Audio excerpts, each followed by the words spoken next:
Hey guys, Rob from Georgia here with you, aka VHS82 apostrophe, with my ongoing 31 days of horror. Day number 16. We're almost halfway there. In this great month that is October. And what a movie, man. Day of the Dead. You know, I was thinking about this the other night. And I was thinking I had remember hearing something, maybe it was a podcast, might have been the 22 Shots Moodz at Horror. But there was talk about the calendar that Sarah, in the beginning, when she's having her nightmare, and she's in one of the rooms that's in their compound facility, and there's a calendar with the month of October, all the days crossed out, including, I think, the 31st, which suggests possibly that this, in fact, may actually be a Halloween movie, which is really freaking cool. But the Halloween month, the calendar is just like pumpkin patch, and so it's kind of got that Halloween vibe anyways going on, right? And you know, you've seen Day of the Dead. I don't know if there's a living soul in the horror film community that's never not seen Day of the Dead. There's something about this one that even more than the other ones really does lend itself to as close to Halloween as possible, or even somewhere in the middle of the stretch of October. There's something about this, man. It's the mad lunatic scientist Frankenstein, and it's really crazy to think that these zombies are really freaked out by him, and they sort of sense they're just going to be cut up and worked on if he gets his hands on them. That's pretty frightening to think that the zombies are actually more scared of somebody like him. And this dude, man, this is a movie. I know there's a real message about the military-industrial complex going on here, but there is no one good here except for a small sort of band of characters that are sort of caught between really two worlds. Well, one is part of the world, right? Sarah is actually part of the scientific community that has launched this massive funded campaign to try to figure out to be able to figure out and stop this plague. And then, of course, you got a military attaché that is also been, given to as their protection. But we're getting to the point where relations between the two are so strained unbearably that, the military aspect side is willing to stoop to levels that are pretty barbaric. But then again, on the scientific side, man, Dr. Frankenstein is no better. And maybe the standout, though, is Bub, of course, right? In this ongoing move of Romero to create zombies that just seem to be evolving and learning and whatever. The gore level of Savannah, this really is a huge jump from Dawn in terms of aesthetically, how the zombies look, of course. You got some great nightmare sequences, where a zombie rolls over and his whole entire gut and, just sort of falls out onto the floor. Just great moments of decapitations and just, again, the whole mad scientist. Okay, so you got these people that have been hiding out in this facility, underground facility of sorts, and you got a couple members of the crew that are just strictly helicopter pilots, and so they will go out on runs occasionally, and that's sort of how we meet this group of characters in the beginning, is they are out on a run and looking for survivors, looking for living people. And that shows us right off immediately that these zombies are not quite the same as we dealt with in Dawn, which is probably Romero's masterpiece.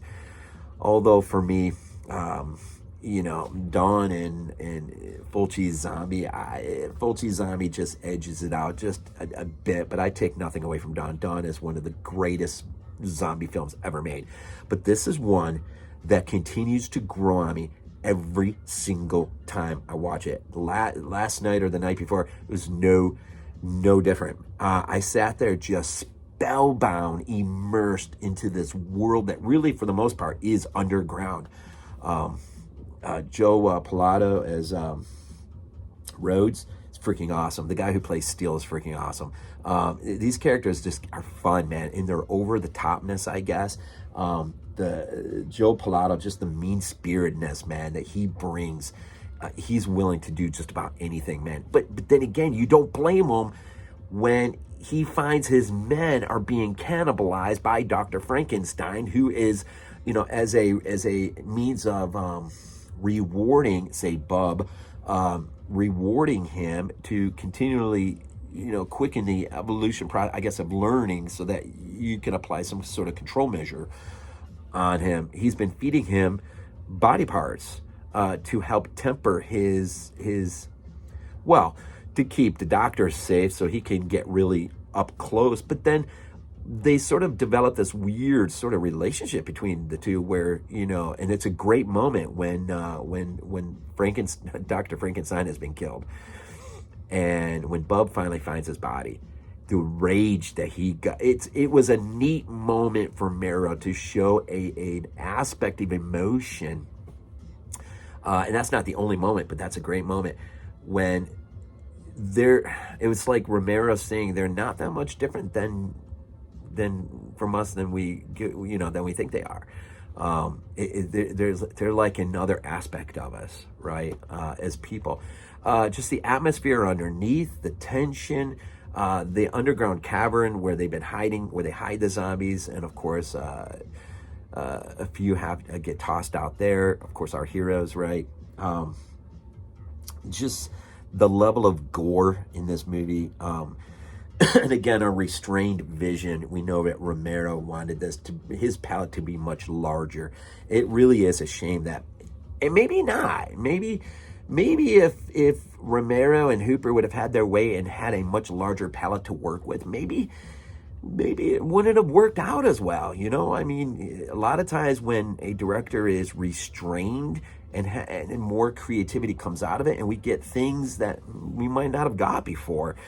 So who knows? We'll never know, unfortunately. But Day of the Dead, man, is, and the music tonally in the beginning, man. Well, the opening nightmare sequence with Sarah and all the arms and hands coming out of the wall is so freaking memorable, so freaking awesome.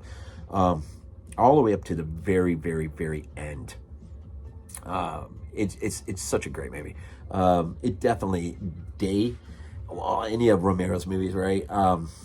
Night, I would say Day, man. Day is a fun movie, man. It is it's best though when you can turn all the lights off in a pitch black room on a fairly large TV and just, man, immerse yourself in this world, man. And it's so awesome. By the way, this has got to be one of the greatest DVD releases. I so love this thing. Check this out, man. I love this. Yeah, we just don't get DVD releases like this anymore. And then even a neat little book in there. Right, it is so stinking cool. I absolutely love this release. It's so stinking cool. But here, I always forget what day, man. Day number 16.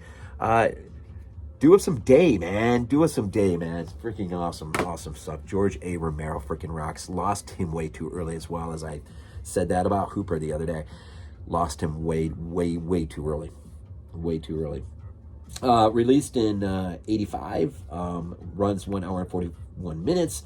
I mean to do that more consistently, and I haven't. But yeah, so Day of the Dead. Freaking love this movie, man. As always, we end these things off with Go Bills. This is not a dream. Not a dream. We might be useful to you.